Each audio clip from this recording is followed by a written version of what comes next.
Hello YouTube, I just wanted to do another vlog while we're on our off week. And before I get started, suppose I have a couple of updates, personal updates or what have you, in case anybody out there actually cares about Cassidy the person instead of Cassidy the reviewer. I moved. I no longer live in the same house that I used to, so pretty much all you ever really see are my DVDs, so the background should look basically the same, but I'm actually in another room right now. The echo is probably not as bad because I'm not in a gigantic dungeon basement like I used to be. Now I'm in a small, cozy basement. Much smaller room. Also, and slightly more interesting, I was recently published in a local zine, or what have you, the Bannock Alternative. A friend of a friend of a friend asked if I could do a movie review. Any movie of my choice, so I did. And I'm somewhere in here, I don't know, somewhere in the back. It's a lot of like tattoos and piercings and bars and stuff like that, which isn't really my world, but I'm a published writer now. I'm professional, officially, so now you have to take everything I say as being the complete and utter truth. Not really. But okay, so the movie I'm going to talk about today, the old release, the employee pick, if you will, is David Lynch's Blue Velvet. Now this is one of those movies I've wanted to talk about for a while, in one way or another, but just never really quite found a good excuse to talk about it. And now my only excuse is I do really, really, really like this movie. And in general, a fairly big David Lynch fan. Before the Mulholland Drives and the Inland Empires, he did this little movie, Blue Velvet. And I think this is the movie in his career that really shaped where he was going to be going from then forth. So I'll start a little bit by talking about the plot. Now the plot is actually pretty straightforward and simple and told in a linear fashion, which is something he would abandon altogether. But what we have here is a story about a boy named Jeffrey, a college boy who's returning to his hometown because his father has become ill. The hometown in which he's returning to is kind of a small, kind of stuck in the 50s, sort of Cleaver-esque, perfect utopian suburban kind of neighborhood, where, you know, it's like ice cream trucks and hula hoops and that kind of stuff.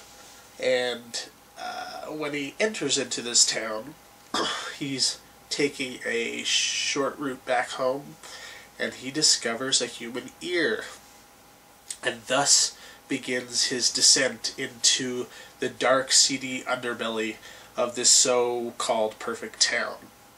Dennis Hopper plays a homme fatale, a complete raging psychopath named Frank Booth, who is sort of behind this murder, and, well, behind this ear mystery. And he gives, in my opinion, the best performance of his career, and as Blue Velvet sort of directed where David Lynch was going to be going directorially, I think this character, Frank Booth, really, for better or worse, kind of directed where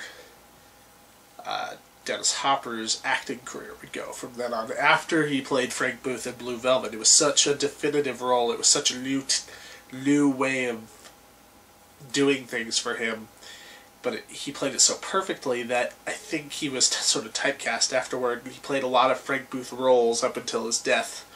But when I think Dennis Hopper, I kind of have to think about this role because he really just puts it all out there. And he's about this close to overacting, but because the way the movie's written, the way it's handled so perfectly, the way these strange things are juxtaposed next to each other, this like small town happy suburbia with just the darkest and craziest and demented side of society, the way David Lynch kind of shoves these two ideas together, and you get to really see them contrast.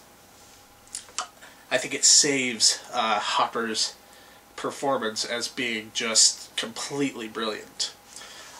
So, obviously, I give this movie high praise.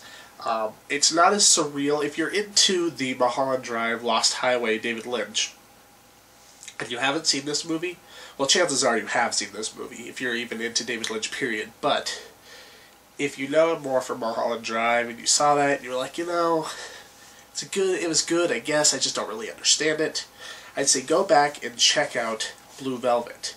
Because he plays around with some of those ideas, his visual metaphors, and his surrealist kind of sensibilities. But it still has a cohesive narrative structure where everything that you see is everything that you see. And as a fan of David Lynch, I really also enjoy his later stuff, but I also started with Blue Velvet. A lot of people, especially people my age, sort of start with Mulholland Drive, which really isn't the best way to go, because that movie is somewhat impenetrable. But with Blue Velvet, you can kind of get an idea of how he likes to tell stories and how he likes to tell things visually. And from there, you can start to better understand his later work. So, I give this movie an A+, one of my all-time favorites, probably within my top 20, if not my top 10. And one of the best films of the 80s by far. Has a very Hitchcockian sort of feel to it. If you like Psycho and you like Rear Window, people sort of digging into things that they shouldn't and they kind of coming back on them in a bad way that Hitchcock loved to do, I think this is definitely sort of an ode to that as well, with themes like the Homme Fatale and themes like the lounge singer and the girl next door Laura Dern plays, and the young boy detective. He's kind of retelling the film noir sort of genre for a new generation. So up there with like Blade Runner, Blood Simple, and Body Heat, Blue Velvet really kind of helped the neo-noir sensibilities and bringing that genre back into a modern way of storytelling. So the way I like to describe this movie for most people is it's kind of like a Hitchcock movie on acid. So if you're into that, and why wouldn't you be, check out Blue Velvet. The only real complaint I have about Blue Velvet is this DVD cover is awful. This, I don't even know. I wouldn't rent that. Would you rent that? I mean, just looking, maybe you didn't know David Lynch, you didn't know anything. Would you rent that? I think Criterion should get the rights to this movie and make a much better cover. Anybody, actually.